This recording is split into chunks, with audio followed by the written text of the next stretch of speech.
মানব genome প্রকল্প আমাদের শরীরের জিনগত তথ্যগুলো বুঝতে সাহায্য করেছিল। এবার গবেষকরা আরও এক ধাপ এগিয়ে গেছেন। শুধু জিনোম পড়াই নয়, এবার তৈরি করা হবে কৃত্রিম ডিএনএ। ওয়েলকাম ট্রাস্ট ইতোমধ্যেই এই প্রকল্পে 10 মিলিয়ন পাউন্ড বিনিয়োগ করেছে। তাদের আশা, দুরারোগ্য অনেক রোগের চিকিৎসা এতে সম্ভব হবে। গবেষকরা বলছেন, ভবিষ্যতে কৃত্রিমভাবে রোগ প্রতিরোধী কোষ তৈরি করা যাবে। এসব কোষ লিভার, হার্ট বা ইমিউন সিস্টেমের ক্ষতিগ্রস্ত অংশ পুনরুজ্জীবিত করতে সক্ষম হতে পারে।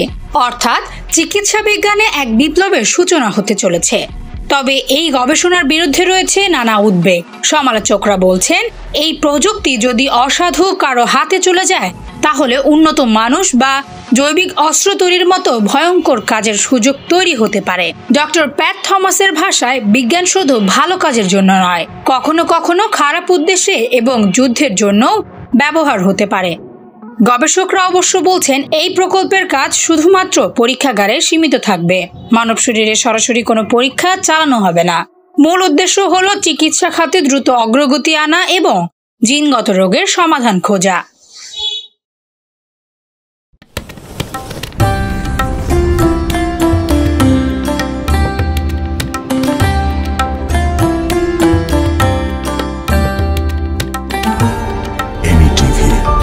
স্বাধীন বাংলার স্বাধীন কণ্ঠ।